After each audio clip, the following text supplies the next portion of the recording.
सब तैयार हैं पाक कलाम के लिए? जोरदार तालियां खुदा के लिए। रूहानी जंग मेरा सबसे मनपसंद मौजू है बाइबल में, और मैं समझता हूं कि जो लोग स्पिरिचुअल वॉरफेयर की अंडरस्टैंडिंग रखते हैं वो फतहमंद मसीह ज़िंदगी बसर करते हैं, वरना मोस्टली आपको स्ट्रगल करते लोग नजर आएंगे। Struggling believers. और मैं चाहता हूं कि जो स्ट्रगलिंग बिलीवर्स हैं वो अंडरस्टैंड करें कि रूहानी आलम में लड़ी जाने वाली जंग उसको पहले समझना बहुत जरूरी है। पौलुस रसूल ने कुरिन्थुस के ईमानदारों को यह पैगाम दिया, और शैतान का हम पर कोई दाव ना चले क्योंकि हम उसके हीलों से नवाकिफ नहीं। वो कुरिन्थुस के ईमानदारों को कहते हैं कि तुम बखूबी जानते हो कि तुम्हारी लड़ाई, तुम्हारी फाइट जिस्मानी नहीं है, स्पिरिचुअल है, वॉरफेयर है, रूहानी जंग है ये। अगर तुम इसको अंडरस्टैंड नहीं करोगे तो शैतान तुम्हारे ईमान को बर्बाद कर देगा। और सबसे बड़ी चीज, जो लोग स्पिरिचुअल लाइफ में स्ट्रगल कर रहे हैं, स्ट्रगलिंग मूड में है वो लोग, उनकी जिंदगी में जो सबसे बड़ा नुकसान होता है वो खुशी चली जाती है। खुशी, शादमानी, दो वर्ड मैंने इस पर प्रीच किया था आपके दरमियान। खुशी का ताल्लुक ज़ाहरी चीज़ों से है, बैरूनी चीज़ों से है, और शादमानी का ताल्लुक बातनी चीज़ों से है। हम मसीहों के पास खुशी भी है और शादमानी भी है। दुनिया और कौमों के पास खुशी मौजूद है, शादमानी नहीं है। उसने मुझे रासबाजी के खिल्लत से मुलब्बस किया और मुझे शादबानी के कपड़े पहनाए। आप जानते हैं यसाया इसके बारे में फरमाते हैं। आज हम सीखेंगे कि इब्लीस ईमानदारों पर, बिलीवर्स पर, क्रिश्चियंस पर किस तरह हमले करता है, कहाँ वो वीक पॉइंट्स ढूंढता है और फिर वो आपको शिकार कर लेता है। आप हंट हो जाते हैं, वो आपको हंट कर लेता है, वो आपको ट्रैप कर लेता है, अपने जाल में फंसा लेता है। फिर आपकी खुशी चली जाती है। आप चल तो रहे होते हैं खुदा के साथ, लेकिन आप बोझल, मायूस, उदास, और खुशी, शादमानी आपकी जिंदगी से अलग हो जाती है। पतरस का लिखा गया पहला खत, फर्स्ट पीटर, पतरस का लिखा गया पहला खत, 5वां बाब, उसकी 9वीं और 10वीं आयत। फर्स्ट पीटर 5, चैप्टर 5, वर्स 8 और 9। पहला पतरस 5वें बाब की 8वीं और 9वीं, ये 2 आयत को हम तिलावत करेंगे। मसीहों पर शैतान के हमले, ये आज का मौजू है। जी, खुदा के कलाम मुकद्दस में यूं रकम है, तुम होशियार और बेदार रहो, तुम्हारा मुखालिफ इब्लीस गरजने वाले शेर बब्बर की तरह ढूंढता फिरता है कि किसको फाड़ खाए। आगे, तुम ईमान में मजबूत हो और ये जानकर उसका मुकाबला करो। उसका क्या करो जी? मुकाबला करो कि तुम्हारे भाई जो दुनिया में है ऐसे ही दुख उठा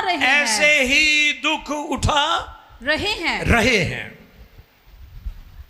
मुकद्दस कलाम के पढ़े, सुने, समझे और कबूल किए जाने पर खुदावंद की इलाही बरकत हो। सब कहें आमीन। आपने सुना दूसरी आयत में क्या पतरस रसूल ने पैगाम दिया ईमानदारों को कि तुम्हारे बहुत सारे भाई दुख उठा रहे हैं दुनिया में। उन्होंने रूहानी जंग को, स्पिरिचुअल वॉरफेयर को लाइट लिया है।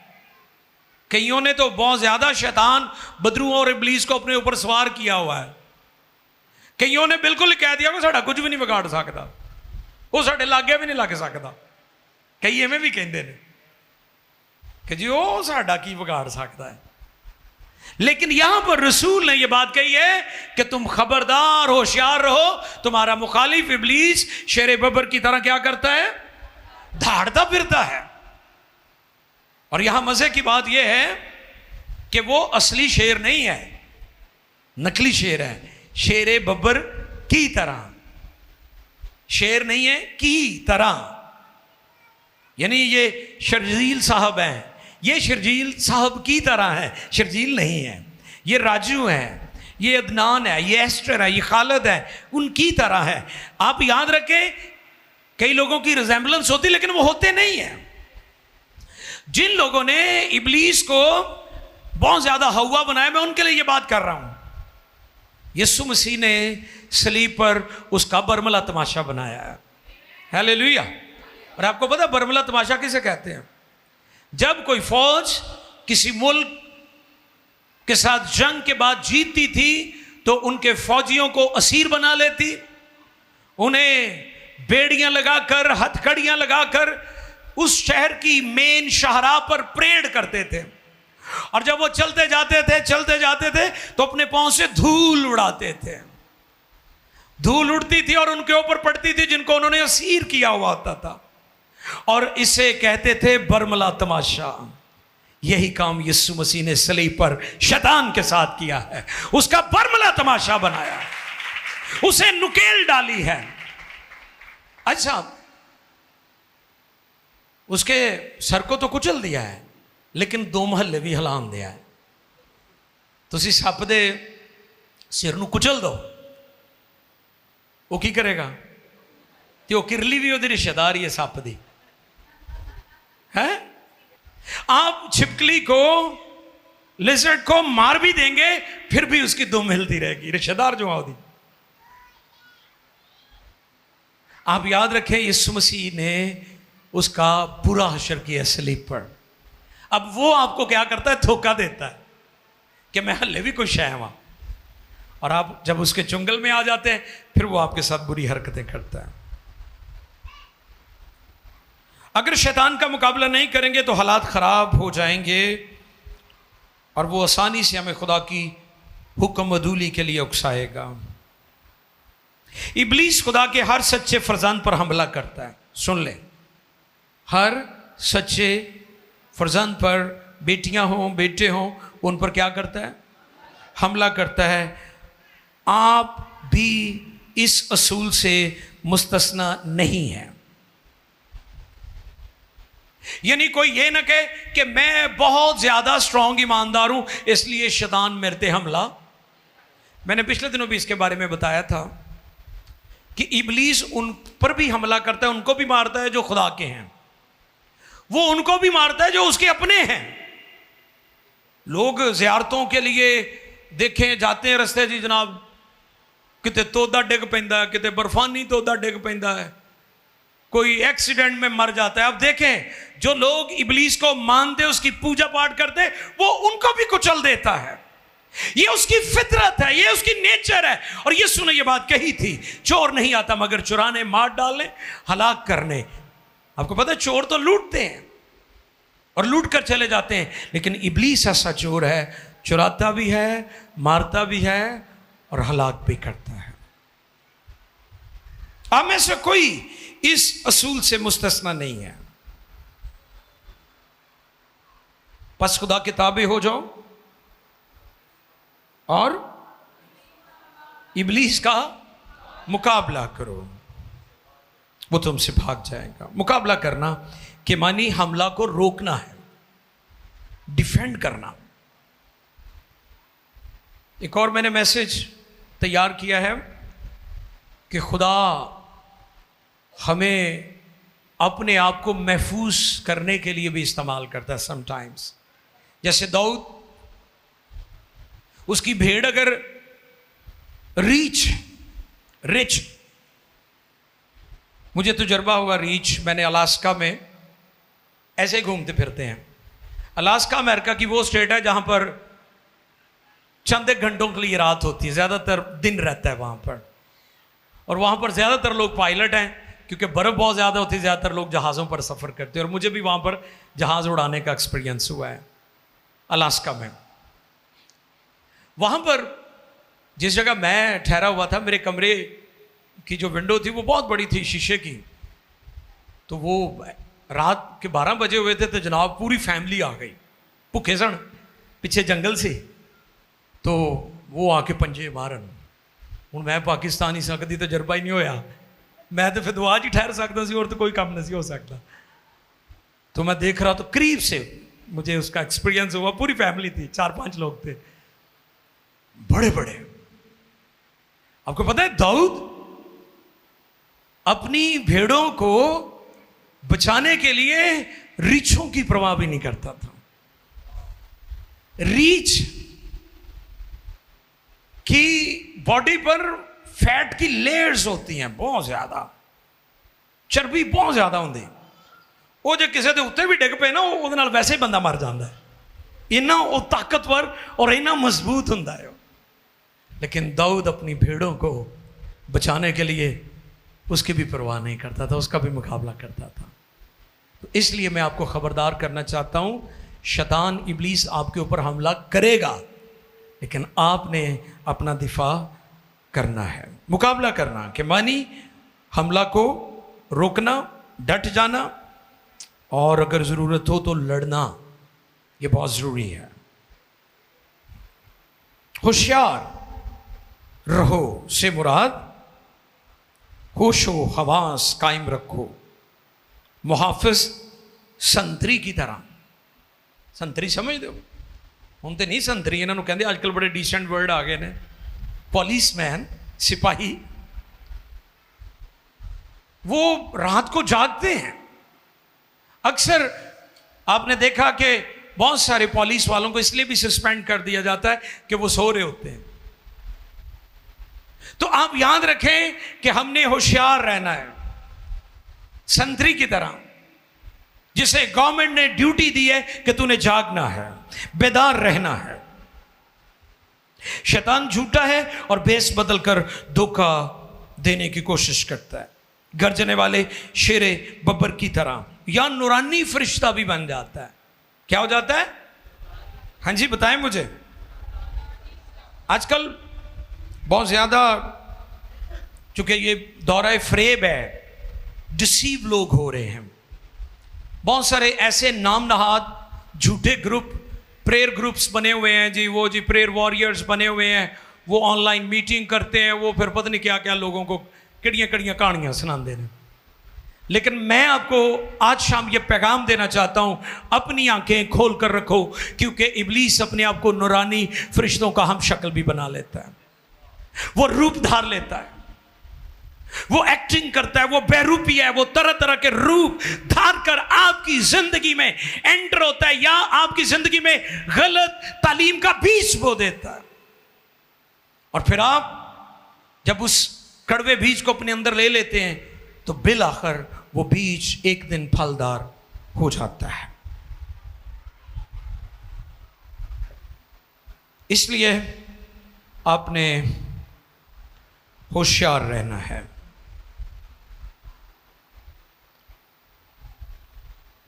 बाज़ लोग खामोश बैठ जाते हैं कि इब्लीस हमारा कुछ नहीं बिगाड़ सकता और हमें कोई परवाह नहीं,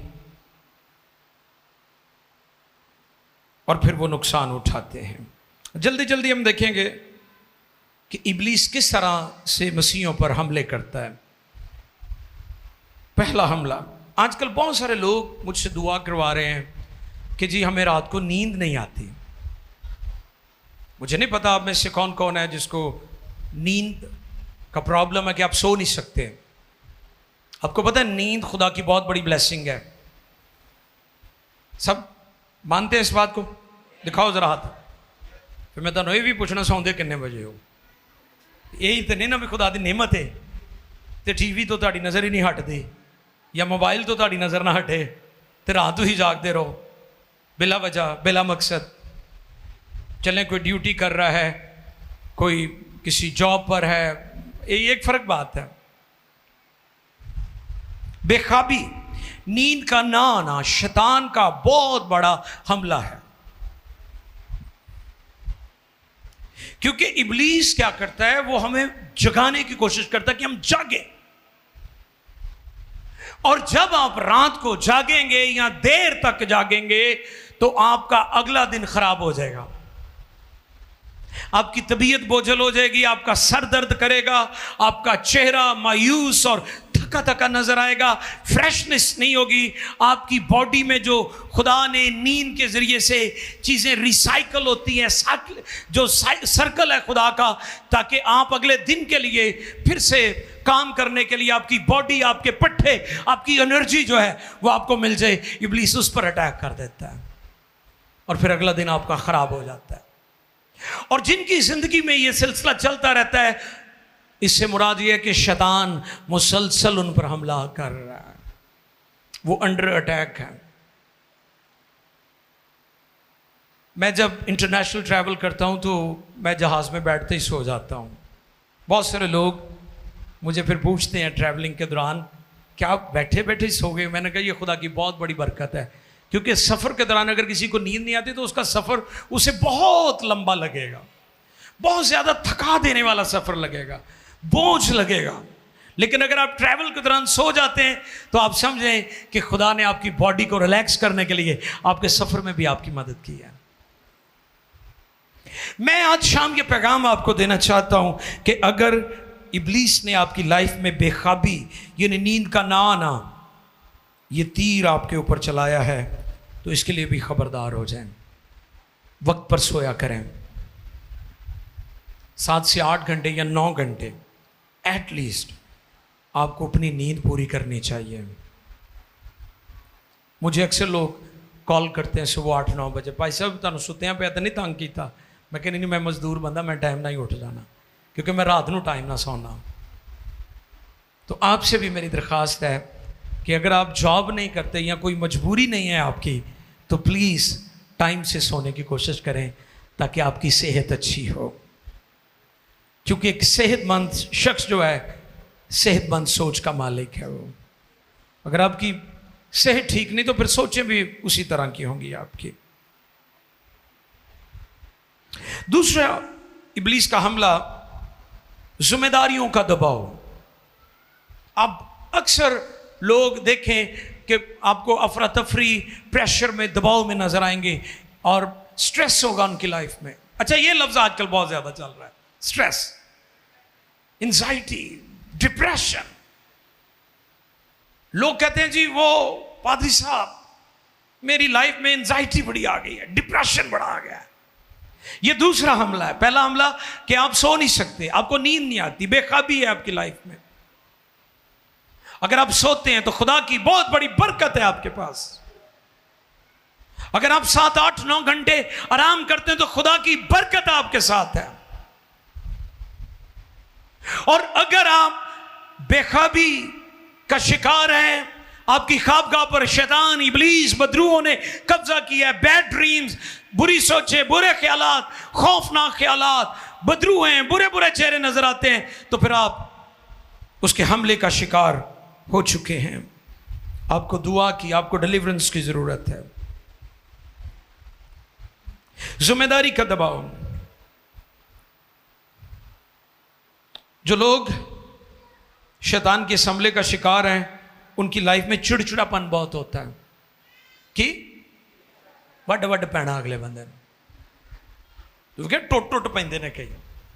तुसी उन्होंने हौली भी गल करोगे तो उच्ची करनगे, तुसी बड़े प्यार ना करोगे वो तुहानू खान नू पएगा। तो नॉर्मल गल्लां ते नहीं। प्लीज अपने बारे में गौर करें। आप नॉर्मल कंडीशन में नहीं है अगर आप चिड़चिड़ापन का शिकार हैं। आप समझें कि आप पर अटैक हो चुका है और आपको डिलीवरेंस की जरूरत है। और मैं आपको बताता चलूं, ईमानदारों को निजात मिल जाती है लेकिन डिलीवरेंस की हर वक्त जरूरत रहती है। डिलीवरेंस की हर वक्त जरूरत रहती है। सल्वेशन आपकी कंफर्म्ड है, उस पर कोई डाउट नहीं है, क्योंकि वो ईमान से मिलती है और यीशु मसीह के लहू से मिली है। हालेलुया। चिड़चिड़ापन, जरा सी तखीर से एहसास नाकामी, हुण की बनेगा, अब क्या होगा, अब हमारा क्या होगा, यही प्रॉब्लम है आज के ईमानदार की कि उसने अपनी हर एक बात के लिए खुद ही परेशानी ली। जी हाँ, हमें जिम्मेदारी लेनी चाहिए, लेकिन हर एक बात के लिए भरोसा खुदा पर करना चाहिए। हालेलुया।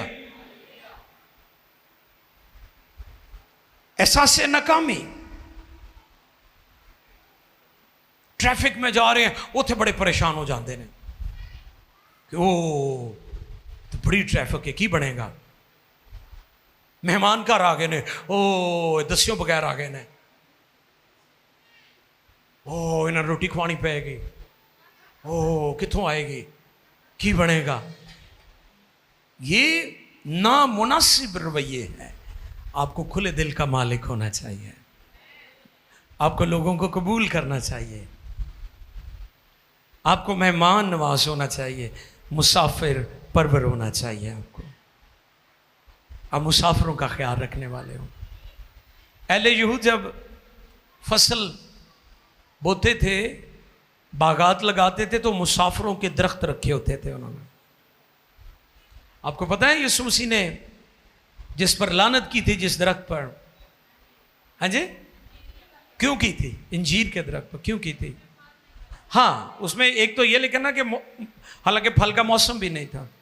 दर हकीकत उसके मालिक ने अपना हिस्सा तो खाना ही था, उसने मुसाफिरों का हिस्सा भी खा लिया था। असी की करने दा यकी दे टाइम जेडे 90 रुपए साढ़े ने, वो तो चलो असी खा ले, असी जेडे 10 खुदा दे ने उन्होंने भी कहने कोई गल नहीं, हालात बिल ही बड़े आ रहे हैं, खुदा ने किहड़ा रुस जाना है कि नहीं। बिल तो मैं वेख्या सारे दे चेहरे रिस्पॉन्ड कर रहे हैं, वाकई बिल्लां ने मैं तो मारी हुई लोगों की, इसलिए लानत की थी।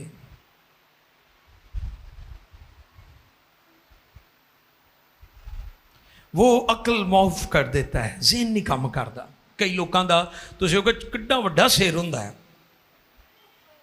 एड्डा वड्डा सिर हुंदा है, कई कहणगे सिर सरदारां दे, तो जे उह च अकल ही नहीं है गई तो सिर जिड्डा मर्जी वड्डा होए। बात समझ आई मेरी? अगर किसी का सर बहुत बड़ा है, कईयां नूं ये भी आसिफ भाई सुशील ऐ बड़ा हुंदा गुमान कि जी वड्डे सिर, तो जे उहदे च तूड़ी भरी हुई है तो किस काम दा है? ये तो मुराद अकल नहीं है। आओ एक हवाला देख ले, दूसरा कुरिन्थियों चौथे बाब की चौथी आयत। दूसरा कुरिन्थियों चौथे बाब की चौथी आयत। यानी उन बेईमानों के वास्ते जिनकी अक्लों को इस जहान के खुदा ने, उन बेईमानों के वास्ते, यानी उन बेईमानों के वास्ते जिनकी अक्लों को इस जहां के खुदा ने अंधा कर दिया है, ताकि मसीह जो खुदा की सूरत है उसके जलाल की खुशखबरी की रोशनी उन पर ना पड़े। हाँ, इब्लीस की पूरी कोशिश होती है कि लोगों के जहनों को माफ कर दे, बंद कर दे, ताकि सच्चाई को ना सुने, ना समझे, ना कबूल करें, ना रोशनी उन पर आए, ना उनकी तारीकी के काम जाहिर हो, ना वो रोशनी में चले, ना वो खुदा में तरक्की करें। इब्लीस इस कोशिश में लगा रहता है। अगला पॉइंट है मेरा, शैतान का हमला। आजकल ये दुनिया का बहुत बड़ा प्रॉब्लम है, और वो है सुसाइड, खुदकशी करना, खुद को हलाक करना, खुद को मारना, अपनी जिंदगी का खात्मा कर देना। अब ये मसला सिर्फ गरीब और तरक्की पजीर ममालिक का नहीं है, बल्कि ये वाकयात सबसे ज्यादा तरक्की याफ्ता ममालिक में हो रहे हैं। सुसाइड ये इंतहाई कदम होता है, इंतहाई। और मैंने पहले भी इस पर पैगाम दिया था, इब्लीस आपको सुसाइड के लिए, खुदकशी के लिए उभारता है, उकसाता है। कौन उकसाता है? तुहानूं पता है किहदा मशवरा हुंदा है खुदकशी करने वाला? इबलीस का, शैतान का। उसने मत्ती 4 बाब की 6 आयत में यीशु को भी कहा था कि अपने ताई, क्योंकि तेरी बाबत लिखा है। वाह, कैसी रीडिंग उन्हें की हुई है। उसने यीशु को हवाला देकर यह बात कही कि खुदा के फरिश्ते तुझे क्या करेंगे। यीशु ने भी उसको झटका नहीं है, यीशु ने भी जवाब उन्हें कलाम चो देता है, तू खुदामद अपने खुदा की आजमाइश। काश लोग इस बात को आज अंडरस्टैंड करें। इब्लीस कहेगा आपकी जिंदगी बेमकसद है, आपकी जिंदगी बेमानी है। शोहर इज्जत नहीं करता, बीवी इज्जत नहीं करती, दोस्त इज्जत नहीं करते, पास्टर प्यार नहीं करता, मोहल्ले वाले नफरत करते हैं, रिजेक्टेड हो, नफरत करते हैं लोग, जिंदगी बेमानी है, मेरी जिंदगी बेमकसद है। पिछले दिनों में इस्लामाबाद में एक बहन मिली, वो कहने लगी मैं 81 की गोलियां जो पता है लोग नींद के लिए खाते हैं, कहती मैंने पूरा ये भरा हुआ था हाथ मेरा। तो वो गवाही दे रही थी कि फिर मैंने आपकी ये जो कलाम में से आपने स्टेटमेंट दी है कि इब्लीस खुदकशी के लिए उभारता है, कहते ये मैंने सुनी थी, खुदा के पाकरू ने ये मेरे ज़हन में डाला, फिर मैंने गोलियां फेंक दी और आज मैं ज़िंदा हूँ क्योंकि यीशु ने मुझे होप दिया है। लोग बहुत सारे आज हमारी नौजवान नस्ल आप देखें, ये रिसेंटली मुझे पता चला हमारे शहर में एक मसीह बच्ची थी, बहुत खूबसूरत थी, उसके रिश्ते का कोई इशू था, उसने अपनी ज़िंदगी ख़त्म कर ली। आप गलत जगह पर हैं, ये इक़दाम शैतान की तरफ से है, ये इब्लीस का मशवरा है आपकी लाइफ में। तो इसलिए मैं आपको आज ये पैगाम देना चाहता हूँ कि ज़िंदगी के मकसद को अंडरस्टैंड करें। जब ज़िंदगी के मकसद को समझ जाएंगे, ज़िंदगी अच्छी लगनी शुरू हो जाएगी, ज़िंदगी प्यारी लगनी शुरू हो जाएगी। आपकी ज़िंदगी का मकसद सिर्फ शादी नहीं है, सिर्फ बच्चे पैदा करना नहीं है, या बाहर जाना नहीं है, या वीज़ा नहीं है। बहुत सारे लोगों ने इसलिए भी खुदकशी कर ली, साड़ा वीज़ा नहीं लगा। अफसोस, आपकी ज़िंदगी का मकसद इन सारी चीज़ों से कहीं बड़ा है, और आप ज़मीन पर एक ही बार आए हैं। ये एक ही चांस आपको मिला है, बार बार चांस नहीं मिलेगा आप दोबारा ज़मीन पर आए। तो इसलिए शैतान के इस फ़रेब से भी, इस मकारी और इस चालाकी से भी खबरदार रहें कि वो आपको सुसाइड के लिए उभारता है।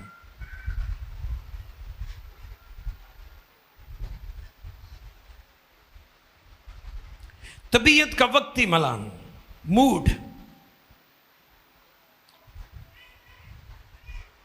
ਇਹ ਜਿਹੜੇ मूड वाले लोग ने ना जिन्हों का मूड खराब हो जाता है निकी निकी गल तो, ये शैतान का सॉफ्ट टारगेट है। इस पर मैं ये बात कहना चाहता हूं, इब्लीस का आसान टारगेट ना बने। इब्लीस का आसान टारगेट ना बने कि शैतान कह वे क्या मिनट मारे आई अदनान नूं कैसा कढ़िया वहां रफाकत चों, है वेखो आसिफ साहब रोस के चले गए ने, एस्टर इस गल तो विगड़ गई, मैंने सूट नहीं लैके दिता, तो जोड़े पहलों लैके दिते सन हैं, या जिया कहे मेरे बच्चों नूं फ्राई चिक्स या KFC नहीं खवाया, तो केड़ा पहले नहीं खवाया, है ना। कईयां दा मूड भी बिगड़ जाता है ना, साड़ी किहड़ी गल मन्नी है जी इन्होंने। ये अपने मूड को ठीक रखें, ये ठीक रहने चाहिए है, ये निक्कियां निक्कियां गल्लों तो बिगड़ने नहीं चाहिए। इब्लीस को आसान हदफ ना बनने दे कि जी आप, इब्लीस ने आपको आसान टारगेट बना लिया है। तो जेड़े लोगों का मूड ट्विस्ट करता है ना, वो शैतान का आसान टारगेट है, सॉफ्ट टारगेट, वेरी अट्रैक्टिव। अगला है पैसे खर्च करने की आदत। मसीहां च भी बहुत सारे ढाड़ी ने, ढाड़ी समझते हो, खान साहब, वो किसी खान साहब का प्राइज बॉन्ड निकलिया ₹1,00,000 का, उन्होंने जोड़ा मिले मौला खुश रखे, खैर होवे। मौला ने बांह फाड़ ली, वो तंग पिया, बाजारों 50,000 के करेले लै ले तो 50,000 का गोश्त। उन्होंने फिर को मिलया, खैर होवे, मौला ने बांह फाड़ ली। कहता मौला ने फड़ी सी असी छुड़ा ली आ। वो कहते वो किवें? कहते आप 50,000 के करेले लै आंदे ने तो 50,000 का गोश्त लैंदा है। आ तुहाडे अगे मिन्नत है, थोड़ी थोड़ी सेविंग भी करया करो। ठीक है, हालात इको जे नहीं रहते। हमारे लोग आजकल, मैं शुक्रगुजार हूं आपकी प्रॉस्पेरिटी के लिए, लेकिन please don't waste your money junk food पर। आपकी हेल्थ भी खराब होगी, पैसा भी खराब होगा। पैसे खर्च करने की आदत। एक औरत ने 10 साल में 10 मकान बदले, फर्नीचर बदलिया, बेशुमार कपड़े ते जुतियां उन्हें नवियां लिया। ये लगन है। आपको जो कुछ मिला है, जिसको थोड़ा मिला है खुदा उससे थोड़े का हिसाब लेगा, जिसको ज्यादा मिला है खुदा उसे। इसलिए अगर आपके पास ज्यादा है तो be wise, you should be wise. आपको अक्ल और दानाई के साथ रुपया पैसा खर्च करना चाहिए। पैसे आ जाना वड्डी गल नहीं है, उन्होंने भाजी इस्तेमाल सही करना वड्डी गल है। खुदा का शुक्र है, खुदा हमारे लोगों को पैसे दे रहा है। मेरी दुआ है कि इन्होंने अकल भी आ जाए कि पैसे वरतने किवें ने। 7वां पॉइंट, फैशन की लगन। पहले भी मैंने बताया था, औरतों को, मर्दों को हयादार लिबास पहनना चाहिए। कौन सा लिबास? लोगों को ये बात क्या करके जैसे यीशु मसीह दे शहजादे ते शहजादियां जो मर्जी करिए, ये झूठी बातों से लोगों को गुमराह ना करें आप कि जी असी ओदे शहजादे ते शहजादियां वा, बिगड़े हुए शहजादे। किहड़े शहजादे? हाँ हाँ, शहजादे अमीरजादे अक्सर बिगड़े ही होंदे ने। ते तुसी अगर शहजादे शहजादियां बनना ना ते बिगड़े हुए ना बनो, ताबे फरमान शहजादे शहजादियां बनो। आमीन। बाज़ लोग फैशन के पीछे भागते हैं, उनकी जान निकलती है हर फैशन देखकर। 8वीं बात, खुदा की मर्जी मालूम करना। इस दौरान शैतान बहुत सारे लोगों को डिसीव कर जाता है और हमें खुदा का पता नहीं चलता ये खुदा की तरफ से है, इब्लीस की तरफ से है। वो इस तरीके से टारगेट करके हमारी तबाही कर देता है। 9वीं बात, हवाई कले। किहड़े? खाम ख्यालियां, शेख चिल्ली। वो पता स्टोरी हम पढ़ते थे बचपन में, जिसने सर पर अंडे, क्या नाम था उस स्टोरी का? वो भी इसी तरह का था कि जी वे मैं मुर्गियां निकलेंगी, मैं अंडे लूंगा, मुर्गियां हाँ, शेख चिल्ली, एग्जैक्टली। शेख चिल्ली ना बने। हवाई कले अच्छे भी होते हैं, लेकिन उनको खुदा के पाकरू किताबें करते हैं। 10वीं बात, ऐसा साथ दूसरों की बातों पर बेकार में गौर करते रहना। ऐ नंगदा इन्हें मैनू सही तरह नहीं वेख्या, अखां कट के वेख्या ने मैनू, इनू मैनू वेख के मुंह चढ़ाया है ना। इस तरह के लोगों की आदत है कि जी वो तो सीधे मुंह गल ही नहीं करते। ये हैबिट है लोगों के कि जी वो मैनू वेखे तो मुंह चढ़ा रहे सी, मैनू वेख के गल्लां कर रहे, मेरे बारे च गल्लां कर रहे सी। ऐसा साथ, नुक्ताचीनी, तनकीद से परेशान ना हो। तनकीद या इस्लाह हमारी बेहतरी का बाइस बनती है। जिन लोगों ने चर्च की मार खाई है, चर्च में झिड़कें खाई हैं, वो दुनिया में कामयाब भी हुए हैं। जिन्होंने पास्टरां दी झिड़कां दे नाल झिड़कां दी वजह तो दौड़ गए ने ना, वो फिर कभी जिंदगी कामयाब नहीं होए। और जिहड़े शख्स नूं चर्च ठीक नहीं कर सकिया, दुनिया का कोई इंस्टीट्यूट उन्होंने ठीक नहीं कर सकता। दुनिया में सबसे जो फाइन जगह है वो खुदा की हुजूरी है, जहां पर डिसिप्लिन हम सीख सकते हैं। 12वां, हौसला शिकनी। बहुत बड़ा हथियार है कि जी सानू तो कोई इनकरेज ही नहीं करता, साड़ी तो तारीफ ही नहीं करते। शैतान इस तौर पर भी ईमानदारों पर हमले करता है। 13वां, बुढ़ापा। शैतान कहता हूं तू बुढ़ा हो गया, तेरे को उन्नी दुआ नहीं होंगी, मैं तेरी जान लांगा। मैं बहुत सारे पास्टरों के बारे में सुनता हूं कि जी बुढ़े बारे उन्होंने शैतान बड़ा सतांदा सी। कलाम में लिखा है, गो हमारी ज़ाहरी इंसानियत ज़ाइल होती जाती है तो भी हमारी बातनी इंसानियत रोज बरोज नहीं होती जाती है। आप जैसे जैसे बूढ़े होंगे, जैसे जैसे कमजोर होंगे, रूहानी तौर पर उतने ही ताकतवर होते जाएंगे। इसलिए शैतान को शर्मिंदा करें कि जी मैं बुढ़ा हो गया तो हुण शैतान हो सकता मेरे ते हावी हो जाए। नहीं नहीं नहीं, ऐसा कुछ नहीं है। रूहानी आलम में ऐसा कुछ नहीं है। 14वीं बात, रूहानी गुरूर, स्पिरिचुअल प्राइड। अपनी ही तारीफें। मावां धियां मिलना ते प्यो पुत जांजी। सुनिए गल, वो मावां धियां मिलना बन गई ते प्यो पुत जांजी बन गए, वो एक दूजे दी तारीफा करी जान। आपने देखा है लोगों को आपस में वड्डी जान के, तू बड़ी शैव है। 15वीं बात, बड़े बड़े नताइज के ख्वाब। मेरी बहुत ज़्यादा मशहूरी होनी चाहिए, मैं सबसे ज़्यादा मशहूर हूँ। ऐसा शख्स, ऐसी सोच रखने वाला भी अंडर अटैक है कि जी मैं सब तो बहुत मशहूर हाँ। बिली ग्राम तो ज़्यादा नहीं ना कोई मशहूर। जिहड़ा कहे ना जी मैं बहुत मशहूर हूँ, उनको बिली ग्राम को याद रखी। उस तो ज़्यादा कोई दुनिया तो डॉक्टर बिली ग्राम से ज़्यादा कोई और मशहूर बंदा नहीं है दुनिया में।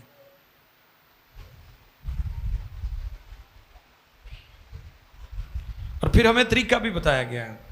याकूब का खत है, 4 बाब की 7वीं आयत। चलें जी, आखिरी आयत फिर हम दुआ करेंगे। याकूब का खत 4 बाब की 7वीं आयत। 4 बाब की 7वीं आयत पढ़ेंगे और उसके बाद फिर हम दुआ में ठहरेंगे। याकूब,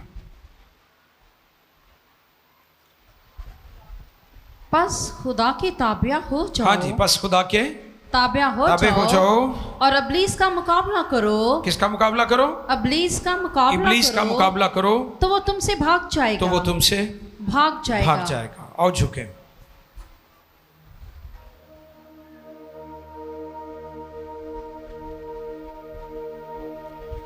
और शैतान का हम पर कोई दाव ना चले। रूहानी जंग की बात है। अनसीन वर्ल्ड, अनदेखी दुनिया, क्योंकि रूहानी जंग दुनिया के नजदीक बेवकूफी की बातें हैं। यह रूहानी तौर पर लड़ी जाती है, इसे रूहानी तौर पर देखा जाता है, इसे रूहानी शख्स समझ सकता है।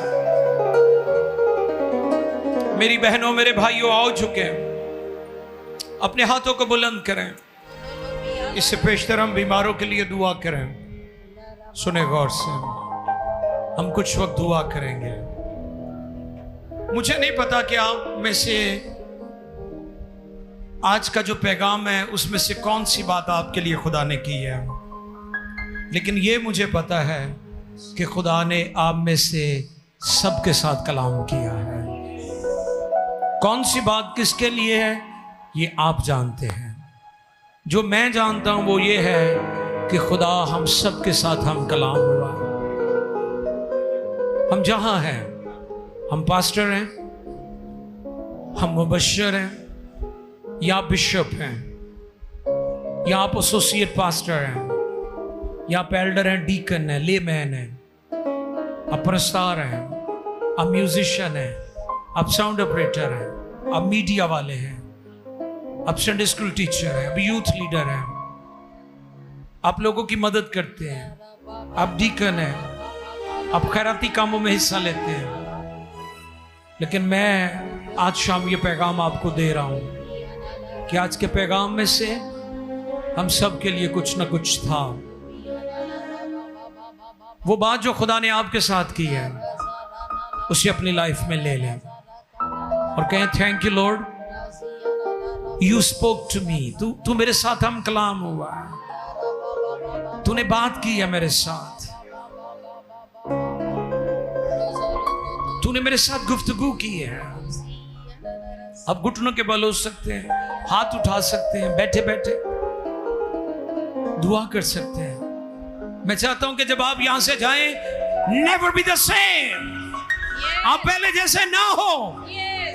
आप एक फ्रेश माइंड के साथ यहां से जाएं, आप एक नए जोर में यहां से जाएं, आप बहाल होकर जाएं, आपका बोझ दूर हो जाए, आपकी उदासियां और महरूमियां चली जाएं। आंखें बंद किए हुए, अपने हाथ उठाए हुए। हो सकता है आप में से कोई ऐसा हो जो मुझे लाइव देख रहा है। सुने, हो सकता है आप में से कोई ऐसा हो जो मैं टेलीविजन स्क्रीन पर मुझे देख रहा है, मोबाइल के ऊपर देख रहा है, किसी भी जगह पर आप हैं। अगर आपको भी सुसाइड के, खुदकशी के ख्यालात आ रहे हैं तो आज का कलाम आपके लिए था। मैं फिर ये बात कह रहा हूं कि ये मैसेज आपके लिए था मेरी बहन, मेरे भाई। अगर आप के दिल में इब्लीस ऐसी सोचें, ऐसे ख्यालात और ऐसा बीज बो रहा है कि आप अपनी जिंदगी को खत्म करना चाहते हैं, मैं आपको पैगाम देता हूं, आपकी जिंदगी बहुत खूबसूरत है। आप खुदा की सूरत पर बनाए गए हैं।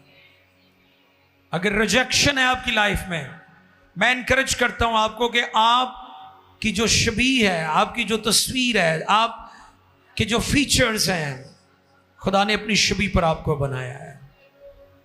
आप खुदा का बेस्ट हैं, आप मास्टरपीस हैं, आप कॉपी नहीं हैं। दुनिया में 8 अरब के करीब आबादी है, एक भी शख्स कॉपी पीस नहीं है। आप सब मास्टरपीस हैं, आप सब स्पेशल हैं। और अपने हाथ उठाएं और दुआ करना शुरू करें। हालेलुया। दुआ करें भाइयों, दुआ करें बहनों, दुआ करें बुजुर्गों, दुआ में ठहरे, खादमों दुआ में ठहरो, खुदा के बंदों और बंदियों दुआ में ठहरो।